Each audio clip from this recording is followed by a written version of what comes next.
What's up, Automation Nation? This is Jeff Bannock, and today we have Akbar Sheikh here. I cannot believe we are so blessed. This gentleman has written a book and has had not one, but two. That's right, two comma club funnels. So with that, we'll go ahead and just jump in here, and I wanted to introduce Akbar and let him tell his story and how he got to where we are right now. Hey, man, how's it going? Awesome to have you here, brother. Actually, we got, hold on a second, let me count. We actually have helped, we've helped two people recently get into the two comma club, and as recent, actually three. Wow. It's actually three. Wow. Yeah. You have to dive into that. So who's counting though? Who's counting? You'll have to get into your keys to your success, because that is not, obviously, lightning doesn't hit the same spot 3 times in a row. So please tell these people how you got here, because I know your journey, I mean, you were at one point living in a broom closet or something similar, right? So it's kind of, actually, my office right now, it's about the size of my office right now. I was homeless, man. I was homeless in my hometown of San Francisco. You know, I was living in a janitor's closet, really, with no windows. I have nice windows here. No windows, no hot water, no showers. You know, good times. But yeah, that was me not too long ago. So what happened? Like, okay, for instance, I was watching one of your vlogs the other day, and you said that not only did you change in like your body and being healthy, but you said you even used to like litter and things like that, and you cut stuff like that out. So I'm looking at myself and I'm like, what had to happen within you spiritually, mentally? I mean, I know you're in a closet, so you're like, I'm gonna get the heck out of here no matter what. But what was the change, the shift? I think by nature, I am very, I don't want to say I'm a jerk, but by nature, like, I'm very, I guess by nature, I'm a party animal, right? Okay. Like, you know, we'll go to a casino on a Wednesday morning with you know, a couple of ladies and a bottle of Jack. I don't do that, but I mean, I'm saying that's kind of my nature. It's interesting, actually, because today I have 2 kids, so I was wearing some sweatpants, and they had some yogurt stains on the back because my daughter eats yogurt with her hands. And so she's, you know, patting me down in my pants. So they had yogurt stains. I'm like, whatever, I'm just going to work. Like, I have 2 kids. Like, all my clothes are dirty. You know what I mean? So I'm just like, I'm going to work. It doesn't matter. But then it's interesting, actually, a friend of mine who I actually really respect, he called me. Or he texted me, say, hey, man, let's do lunch today. And I actually really look up to this guy, really respect him. So, you know, I actually changed my pants. And I changed my shirt. Because by nature, I'm scruffy. Like, I don't care. I'll wear something with a hole in it or dirty. I don't do that because of this. Right. Because I respected him. I said, no, I'm not going to present myself like that. So everything you're talking about, the way I live my life today, kind of like, you know, straightforward, kind of, you know, wholesome manner, is really because, remember, I was supposed to die. I ended up, for my days of partying, I ended up at the hospital in the emergency room, and I should have died. But I didn't. What was ironic about that is my dad always wanted me to study at Yale University. And I never got there, but I did end up in the emergency room. That was something fun for me. When I was saved, I then kind of became God-fearing. And then I found out that God actually loves us a lot. So then we got a love and respect for God. Therefore, we try to dress up better. We don't litter.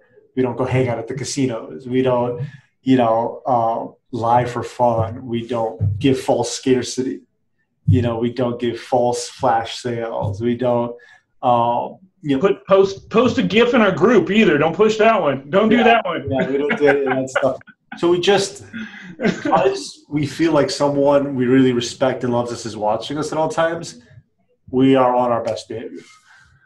So was it overnight? Was that like was that the instant switch, or did it take time for you, really? It was pretty quick, man. I mean, like, I dropped all my bad habits pretty cold turkey. I think smoking cigarettes was the toughest one to drop. It was really tough. I still miss it to this day. I loved smoking cigarettes. It's one of my favorite things to do, to be honest with you. But, you know, I dropped pretty much most of my bad habits. I mean, I now have no real big bad habits. My baddest habit right now is probably working too much, which is a bad habit. Also, I'm openly realized I'm a Facebook addict. So that's something I got to work on. But there's got to be a course for it. Don't give me any ideas. So, you know, I did. I dropped most of my bad habits pretty quickly. Yeah, the process was pretty quick, bro. It's funny. Because I'm going to Sydney in less than 2 weeks. Nice. And I need to drop a few pounds. Some of my clothes, I've been a little lax lately. I've been a little cheating with the chocolates and stuff like that. So some of my clothes are a little tight. So I need to lose 5-10 pounds. What's fascinating about health and business is it really correlates with health. Like even yesterday, I started eating better, drinking more water, just eating cleaner. And I can feel the difference. And I can really feel the progress. You could, in business and in health, take one day and just accomplish a bunch of things and see how you feel and see how you grow. And every day can be like that. But the problem is most people get stuck checking Facebook, Netflix, procrastinating, watching 18 webinars, you know, not doing the things they're supposed to do. But I promise you, if you do the things you're supposed to do, dare I say it is scientifically impossible not to grow. Well, okay, on that topic, that's a perfect segue into one of the questions I want to ask you. What do you feel like new entrepreneurs or new business people that are moving into especially online, what's like the number one thing that holds them back or factor that holds them back from being successful like you are? I mean, what have you done so different? I mean, is there one or something that you could put a finger on? Yeah, there's definitely a couple of things for sure. I mean, like the difference between me and someone who hasn't made it, there's several differences, but if you want to talk about one, is they gave up. I didn't. Okay. That's probably one of the main things, right? And again, it goes to, and I always compare it to health and everything else, because the way you do one thing is the way you do everything. Everybody tries to go on a diet, right? But then they give up after a day or two. Like, F this, I want a cheeseburger, right? Well, good, you didn't get the result. Like, success truly is a choice. It's not luck. Perfect example, like some people just, they're not ready for it. You know what I mean? They're not dedicated enough. They're not disciplined. And I was like that. I could talk like that, Jeff, because I was in that stage for many years. I failed at many businesses. Why? Because I gave up. I was broke because I gave up. Dude, I was in a terrible situation for, God, I don't know. I really have to sit down and think how many years, but it was a good amount of years. Wow. It wasn't until I fixed myself holistically. I fixed my health, my physical health, my mental health, my spiritual health, my relationship health, and I got my big why, and I established a why. That was a journey, by the way. The four things were pretty easy. The finding your why takes time, to be honest with you. Some people get lucky and they know it. Some people, like me, it took forever, and that was pain. That was torture, bro. Every day I'm looking for something I'm passionate about, I'm looking for my big why, and I needed one because I'm not some dude who can just I don't care about a paycheck. Like, that's meaningless. Like, we live in America. We're in the greatest country in the world. Like, anybody can go get a paycheck. You know what I'm saying? I don't do anything for the paycheck. I need to have a purpose, and there needs to be a why. So, you know what I mean? Yeah. So I watch. I'm a fan of a lot of your videos and things, and I see that you're one of the few people that I find that are extremely genuine in your desire to want to help people and change people, not change people, but help improve the society we are right now. And I'm sure that ties into your why. Can you tell our listeners and people watching, what is your why and what drives you? Bro, I think about my why every day. I really do. And I've been thinking about it a lot more lately. I actually want to really peel back the layers of my why even further and really hone into it and really have a very crystal clear vision on it. Right now, to be honest with you, it's a little broad. It is that we want to care for orphans and we want to stop people, we want to prevent people from dying of starvation. Okay? Now, what do I do for orphans earlier today? And I only say this to encourage other people. But we adopted around 12 orphans this morning, actually. Wow. Yeah, and it's a real pleasure, but it's really nice. And they're all over the world, by the way. But I really you really need to, it's actually brilliant because you need to think about it daily. You need to keep defining it until it's like this crystal clear being. Am I there yet? No. And I think it takes years to actually get there, but the journey there is very encouraging, very powerful, very fulfilling. I want to do more groundwork. I write checks, but frankly, they're satisfying, but I need to actually physically, what I want to do is I want to talk to people. I think I want to help people. Let's just say, there's people who are really just in terrible situations and they're broke. I want to help them maybe make money online, or maybe, I want to maybe coach those people a little bit. To be honest with you, writing checks is becoming less satisfying for me. Really? It is because after you write some, it's just like another piece. You're helping people, but you don't really see it. Because remember, I told you we're adopting these. They're all over the world. They're not here. I can't go visit them. So it's a journey. You feel a need to get your hands dirty per se? Are you wanting to travel abroad and help or what are you thinking? I don't know, man. I don't know about traveling so much. I feel like we're not doing enough to save lives because people are, it's a shame, man. We eat out a lot, right? The amount of food that people throw away in restaurants, you can probably solve world hunger right then and there. I don't feel like we're doing enough if people are dying from starvation, there's something terribly wrong with that. That doesn't add up. That doesn't make any sense. So I want to do more on that front. Definitely not doing enough on that front. So, right now we're in the building stage. I need to build, I need to build a big, build a big community, build up revenue so we can do something. I don't know. Sometimes, and it's interesting because I had a very powerful lunch right now, and the dude told me, he's like, man, sometimes you think too big. Meaning you want to save millions of people, but you know what? You want to serve millions of people. But, if you make a profound impact in a few lives, it still means a lot. Sure. It's nice to have lunch with that guy sometimes. He's very, very, I look up to him, but sometimes he brings me down to earth because, as entrepreneurs, our head goes right? Do you feel ever because you're engaging at such a higher business level sometimes that you forget that just changing one or two lives is more than the average person sometimes ever does? Or other levels of business, you know what I mean? That's a great point, man. I'll give you a great story. There was this is recent, very recent. I had a good day financially. I don't remember how much it was, but it was a good day. I don't know, it was heavy 5-figure day, something like that. And a guy messaged me on Facebook.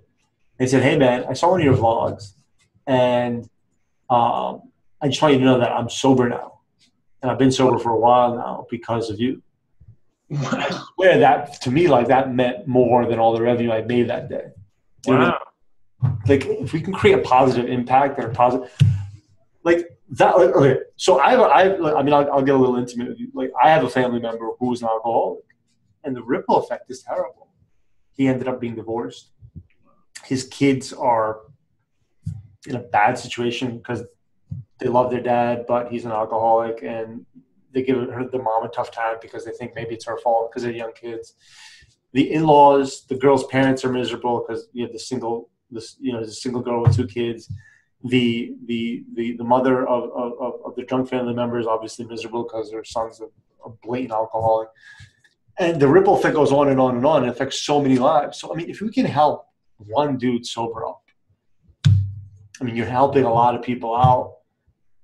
It's a real honor. It's really cool. It makes everything worthwhile at the end of the day. And it means a lot more than any sort of revenue, to be honest with you.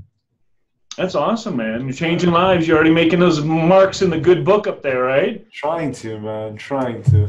So let's get a little bit off of that. It's awesome. I appreciate you sharing all that. That's serious. That's some really deep and profound things that I think a lot of people need to think about when they're thinking about their business, like their why, and not just making money and that type of thing.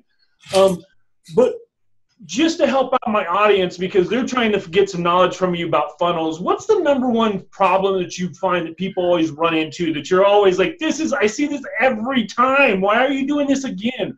What can they not do so they're like everybody else out there? Bro, it's hard to say one thing because honestly, like, in all due respect, right? But like, there's a lot of terrible funnels out there. There's a lot of really bad funnels. Like, where do I begin? It's like, where do I begin? It's just that, I don't know. Like, people are either really lazy, right, or like they just don't know what to do, or I'm not quite sure because like if they're looking at other funnels. I mean, some of these funnels, man, I'm just like, this looks like a first draft that somebody made who's never even seen a funnel. You know what I mean? It's like, I don't understand this. You're in the business, you see other funnels, like copy a little bit or something, do something. What every good funnel needs, I found, is, the 7 ethical principles of persuasion. I actually have it written over here. And I'll show you. So basically, nice. I don't even know why I'm showing this. Like, no one can read. Awesome. Yeah, nobody can read my handwriting, so I can't even read my handwriting. Every funnel needs 7, in my opinion, 7 ethical principles of persuasion. So you have likability. Is the product or service or whoever likable? People buy from those they like and trust. Okay. Right. Yep. Is there some authority? Does this person, brand, or product have some? Why should I buy it? Like, what? Why you? You know what I mean? Like, when we go to the doctor, we listen to them because they have authority. They have a white coat. Where's the white coat in your funnel? Social proof. Yesterday I was ordering something on Amazon. I was telling my wife I was ordering what was I ordering? I was ordering like essential oil diffuser. Get some peppermint in the air and all that, right? And I was like, which one do I get? Talking to my wife. She's like, I don't know. Just sort by review and get the highest reviewed one. When we go out to restaurants, I go to Yelp and I sort by highest reviewed. Right? Social proof is huge. You got to do that the right way. Like, I'm reading some of these testimonies, they're terrible. Like, some of them are like a page long. Like, nobody wants to read that. Number one. Number two, sometimes I read them and it's like, this product was good. Like, this is useless. You know what I mean? It's like, you need a nice couple of good power. So I'm giving you all these things, but there's a right way to do it and a wrong way to do it. Like, I'm telling you social proof, that's great, but you got to do it the right way. And we could talk a whole day about each one of these things, Of course. Which is why I've actually decided to launch my first course, actually, to really do a deep dive into all of these things. I haven't really told you. I think you're the first person I'm telling. But breaking news right here. That's breaking news. That's dead breaking news coming out in a couple of weeks. But is it coming out in a couple of weeks? Is that when you're looking at launching, or January? Yeah. Well, I've just decided. I'm like, dude, you know what, man?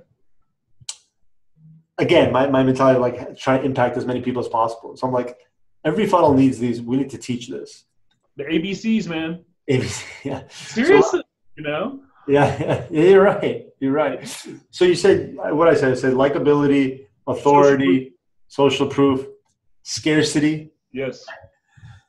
Scarcity is slightly challenging, but you got to do it ethically. Like, everyone's like, 5 hours left, only 2 people left. Like, that's all just BS, right? Always. You got to do. Like, people have big time FOMO, fear of missing out. Like, they do not want to miss out. People are hardwired. All of this is deep psychology, and you got to take advantage of the way people are hardwired. So you got to make it seem ethically that, hey, you're going to miss out. And it's not, once you really kind of give it some thought, it's not that hard. So you have that. Tenacity is basically email, and that's follow-ups. Yeah, people. So I'm shocked how many people are not even doing it. Right. You're leaving so much money on the table because check it out. Like, some guy wants to buy, whatever it is, your little stick or whatever it is. And, things get in the way. Dinner, family, friends, work, Facebook, Netflix, they forget about you, right? Now, if you never contact them again, you're done. But if you email them every day, it's like you're hiring them a personal secretary to remind them every day, hey, buy Jeffrey's stick. Buy Jeffrey's stick. You know what I mean?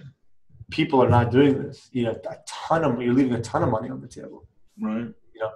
Copy. You need sweet copy. You need good, concise, powerful, moving copy. It's an art on its own. If you're good at it, you should do it. If you're okay at it, then study and be better. If you're not that good at it, outsource it. You got to hire somebody to do the copy for you. How many is that? I think that's 6. That's 6. The last one is reciprocity, which is really just giving value. Yeah, nice. It's amazing, man. Like that, and it's all these things are so powerful. Like reciprocity is like for those of you who don't know, it's like the value of like when somebody gives you something, it's like what you want to give back, right? I'll give you an example. It's like this friend of mine, like, you know, one of my favorite foods is lasagna.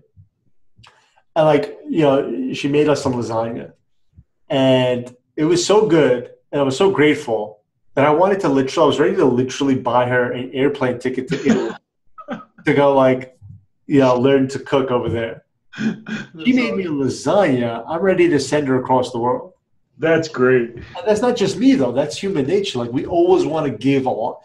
When's the last time somebody did something nice for you? Yeah, yeah, for sure. Think about what you wanted to do for them. Right. Somebody brings you home a little something, gives you a little something. And you're like, man, I just want to give this guy the world. Right. Yeah. That's human nature, and you really got to take advantage of it the right way, the ethical way. So if you do all these things properly, bro, you should see some good numbers. Awesome. So one other thing. You're pretty good at this stuff. What do you think? No, I completely agree. I think there's like a definite good funnel course is definitely needed. I've thought about myself just because there's so many minor things that people leave out when they're creating a funnel, like pain points or even looking at the customer's perspective, you know, just simple stuff. Or I find that one of my major tips I tell people is to actually write out your copy first before you make your funnel so that you'll be able to design your funnel around your copy, not the other way around. I like that a lot. Yeah, I mean, like, that's another thing, bro. Like, nobody, like, most people can wear one hat. Like, everybody's trying to be like the copywriter, the graphic designer, the technician. Yeah. Like, it sickens me, like, how many, you know, there's a bunch of these, like, funnel groups on Facebook, right? Yeah, a bunch. Yeah, and it's sick. Like, every time I see a post where it's like, hey, man, my SMTP code thing is not working here. What do I do? And they show like a little screenshot. I'm like, bro, what are you doing with this nonsense? Like, why? I know what you're doing. You're spending hours trying to figure out this code thing. I know that. You know what I mean? Do what you do best and outsource the rest. For sure. Do you have any idea how affordable it is to get somebody like do some of that small technical stuff for you? Yeah. Oh, yeah. That's not what entrepreneurs do. Entrepreneurs are not there to figure out the little technical aspects of things. You need to be big picture. You need to be working on your business and not in your business. No, and people's like, oh, that's easy for you to say, you know, you do all these things. No, I've been doing this since day one. Even when I was not making anything at all, when I was broke, my brother's a technical guy. I asked him to help. I was like, hey, can you do this tech? I don't know any of this tech. Can you do that code stuff? And, you know, you got to have this mentality from day one. For example, like right now, I have a right-hand man, an in-house full-time executive assistant that sits right here with me. You know, it wasn't always like that. Like, you got to start somewhere. Like, I'd start off with getting like a VA for like $5 an hour for like a couple hours a week. But that was in the beginning. We started right away. We started VA, $5 an hour, couple hours a week. Who can't afford that? If you can't afford that, you got bigger problems. Yeah, you shouldn't be watching this podcast. You should be working. Right. You know what I mean? Then you move up. You do the right things with the VA. Add the VA better hours, more hours, part-time. Okay, now you can afford a better VA, $10, $20 an hour. But slowly, and now we are here. Full-time executive assistant, talented, in-house. It's about constant growth. But you got to start somewhere. You got to start today.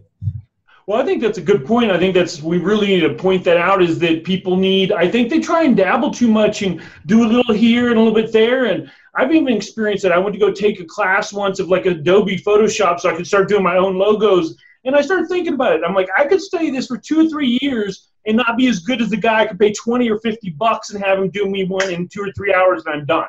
Right. Yeah. Do what you do best and outsource the rest, man. Yeah, exactly, my friend. So before we'll wrap things up here soon. I know you don't have a lot of time, but real quick, talk about your building of your $1 billion brand. I know that's one of the things that you're working on right now. Talk on that and let our listeners know about that and what you're doing. Yeah, man, it's interesting, right? It's like, again, it goes, remember I was talking about my why, and it's not like extremely well defined, right?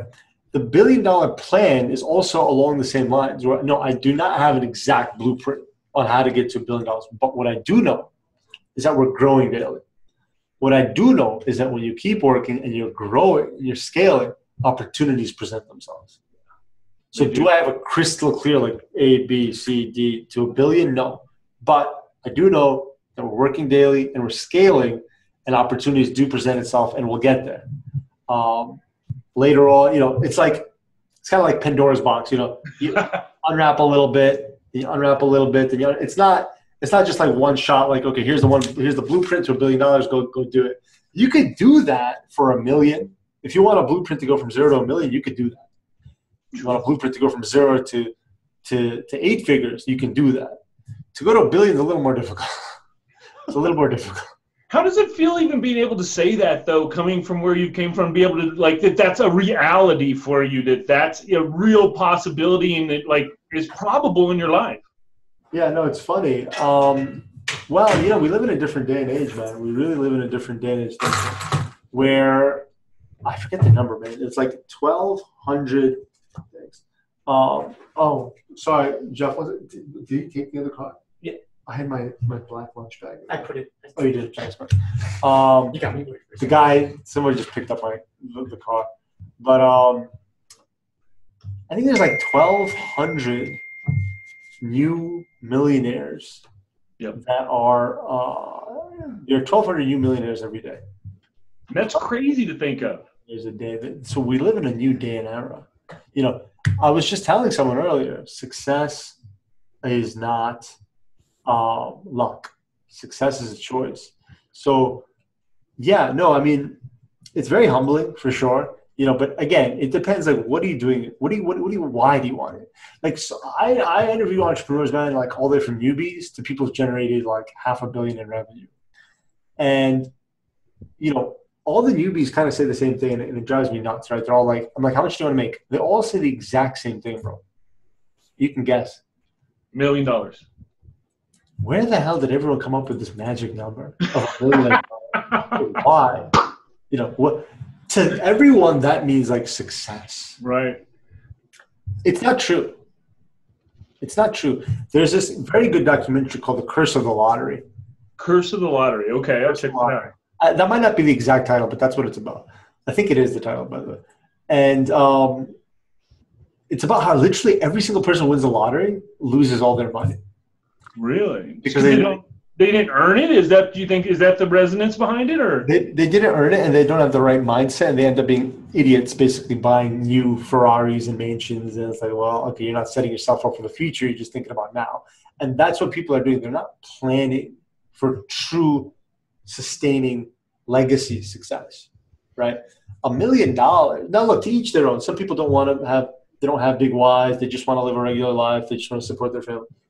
Nothing wrong with that. I'm not insulting, but we personally have kind of bigger aspirations to try to like really make a positive impact in the world. So it takes a lot of funds, it takes a lot of resources to get there, which is why I have that bigger goal, is because, if we're looking to save, for example, if we're looking at millions of people dying from starvation, if we're looking to save them, it's going to cost a good amount of money. You know what I mean? And you're going to need good connections. When you get to these income levels, you get better connections. Like right now, I just paid Russell $25,000 to join his inner circle. Connections. I mean, that's really all it's about, is connections. I'm connecting with people who can take you further. Next step is we're going to join probably another one of these, like Genius Network. That's $100,000. Really? Bigger connections. And there are a lot of billionaires are in there. Wow. So you have, that's another important point, Jeff. Like, whoever you want to be like, you got to surround yourself, man. Yeah. I always tell, like, the thing, like, you hang out with a dude who works in the coal mine all day, you're gonna be filthy. You hang out with somebody who owns a perfume shop, you're gonna just smell nice all the time. Right. That's so a very good point. You really got to watch who you're hanging out with. So real quick here, one last thing. Your book that you were able to write. I believe it's what is it? A slap to the face with a cold wet fish. Is that the title of it exactly? Is that slap you in the face? Slap you in the face with a cold wet fish blueprint on how to build a 7-figure online business in just 7 ethical steps. Smiley face. So it's a short title. Short title. It's a working title. Yeah. So what brought you about to decide to write that book, and what was your end goal when you wrote it? There was no book funnel. All proceeds were going towards charity. There was no upsells. There was none of that. It was just a boyhood dream. Honestly, it was a boyhood dream, and I could have written about anything, but I said, listen, there were some books I read, man, I don't have it on me. It's like this thick, and I'm on page like 100, and it's saying, in this book, we're going to cover, and I'm like, bro, I'm 100 pages in, and you're still telling me what this book is going to cover. And this is like a profound, like a big time best-selling book, by the way. I won't say who. But I decided to listen, I'm going to make a blueprint, man. Mine's short. I think mine's like 60 pages. I read through it. Yeah, no fluff, no BS. Just like, here's the blueprint. Go do this and get better revenue. You know what I'm saying? So I wanted to do that. Like, I wanted to help people out because there's a lot of people, 92% of businesses are stuck. Not making any, not growing. Mm-hmm. And if you're not growing, you're dying. Sure. And majority of businesses go out of business. So I just want to do my part, man, try to help people out. Really. I mean, if I believe that God has given all of us talents, right? Every single human being is talented. And if I have these weird, talents to help people have better funnels, then I think everyone should share it. Whatever you're like right now, you're doing, it seems like you have this really cool podcast. You have this talent, and you're sharing it with the world because I think we're hardwired to want to do that. Some people are just a little lazy about it. That's really what it is. It's just about if we can help, why not? So let's wrap this up so you can get back to making $1 million funnels. But before we go, do me a favor, and what is like one automation that you could recommend to my listeners, or something that would help, like that they can ease the burden off them when it comes to funnels? Is there anything particular that you use that's a little trick to make it easier for someone to automate their funnels? To create the funnels? Well, it could be through that, or maybe email automation or something, because we spoke about that earlier. Is there anything particular, like a trick or a hack that you could recommend? Well,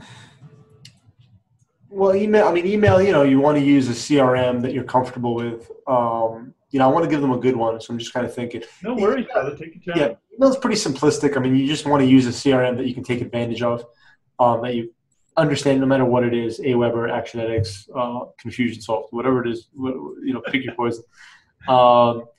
So that's relatively simplistic, but I want to leave somebody with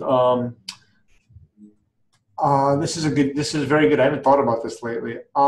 For me, as far as automating, right? Honestly, my thing is you want to start building, like I said before, you want to start building a team immediately. Journal your day, right? I'm always writing stuff down. Journal your day. Don't ask me why I have fuchsia paper here. I noticed the pink's the trend here. So pink's the trend here. Yeah, don't ask. I have no idea. Is there anything you should specifically journal? You journal your days? Is there journal? So no, this is an exercise, right? Journal everything you do. Like, okay, you go to the restroom, like document that. Like, how long did you go for? You know what I mean? Literally document everything you're doing, right? Do that for just 3 days. Okay. Then take a look at those 3 days, and like take a pen and just kind of take a highlighter and just see. Oh man, I spent 45 minutes trying to figure out this code. I spent 45 minutes cleaning up this email. Wow. I spent 45 minutes on this customer support issue. And now ask yourself, how much are you worth? Right. I promise you something, you're worth a lot more than you think you are. For sure. Let's just say you're worth $100 an hour. I'm just going to use round numbers. I'm noticing 3 hours a day here. I'm doing tasks that I can outsource for $20 an hour. Right. Yet I'm doing it. That's a nugget. Not only are you saving that money, though, that's a good one. You're actually saving that mind So you can be now more hyper-focused on growth. So you're saving on the back end and the front end, and you're actually help you exponentially grow.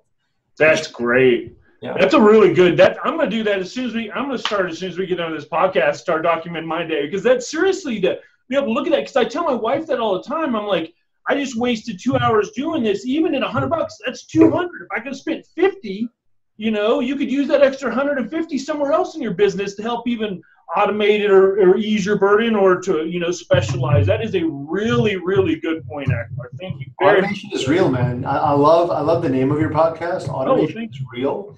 This concept of the 4-hour work week is real. I'm not there yet, but it is real. I have clients I have one client, he just made $2 million in less than a year, e-commerce.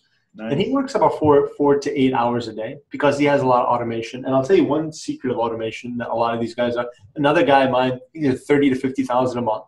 He honestly spends less than 10 minutes a day. Okay.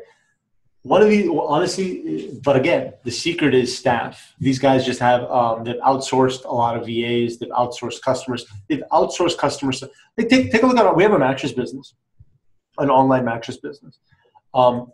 We used to spend a lot of time on it, but then we outsourced customer service. We outsourced fulfillment. We outsourced the marketing. A lot of things you can actually outsource. So that, I think automation, I think it's a great topic you're doing for people. Honestly, I think it's phenomenal. Thank you. Yeah, I just feel that there's so many people out there too when it comes to automation, especially even smaller business owners. And we're saying smaller can be $1 million a year, for a smaller business. That there's so many different automations they can use that they don't necessarily have to have a complete staff, but yet can take up some of those parts and ease the burden on them for their business. Yeah, totally, man. Yeah. And again, you have such a great ripple effect with that, right? Because then you get to spend more time with your family's happier. That's what it's all about, man. It's about trying to find that positive ripple effect. So you did a great thing, man. I support it. Well, thank you, man. And I appreciate your time, and I feel very blessed to have met you. I wore this shirt just as to remind us of the CF Viral event and everything, and the good times you had, man. And it was just it's a pleasure meeting you, and I will continue to follow your journey, man, because you inspire me. I watch you all the time, and I'm just amazed with your authenticity and your general, just all around badassness, dude. You're just all around badass, dude, in so many ways. And I mean that humbling too, because it's not just you're a badass, but you just, you tell people how it is, and you're nothing about you is fake or ungenuine or anything like that. And I'm just humbled to have you had on my. Thanks so much, man. It's very humbling. I really appreciate it. It means a lot, man. Thank you so much. I'm a big fan of your stuff too, man. You've always been so nice and welcoming, and you put people first. So I know you're going to be even bigger than me. So I'm really happy to be on the show, man, honestly. Thanks. And with that, we're going to wrap up everything. Well, Automation Nation, we are out of here. So just keep those automations going and help you make money. Oh, Akbar's got something. Go ahead, brother. Well, I wanted to give your audience my book for free. Oh, yes. I'm so sorry, my friend. Yes, this will not only be in the description, but Akbar, please give your link. I am so sorry. I think, yeah, because I think it'll really help people. So my book is $47 on Amazon. I want to give it to your listeners for free, though. Oh, awesome. Yeah, man. So you just got to go to my website, which is myname.com. Okay. And then /bestseller. Bestseller. Perfect. Yeah. So Akbar Sheikh /bestseller. And I'll put that in descriptions and everything. And I've read it. The book's really good. It starts off talking about your journey and everything. It's a good book. So I definitely recommend everyone to check it out. And, also, you should join your group if you're trying to get a group going. Aren't you your Two Comma group? I have a two Comma Club group on Facebook. Yeah. You can join that. It's good. I'm spending more time on it lately. We're trying to cultivate a culture of growth. And then they need to obviously keep their eye out because, we broke it here. It sounds like there's a course coming in the future. There's a course coming, several weeks. There's a course. We're working on it hard. We're working real hard on it. So I'm putting my heart and soul into it. So it's gonna be something I'm very proud of. Nice. Well, again, thank you so much for your time, brother. And with that, guys, we are out of here, and keep those automations going.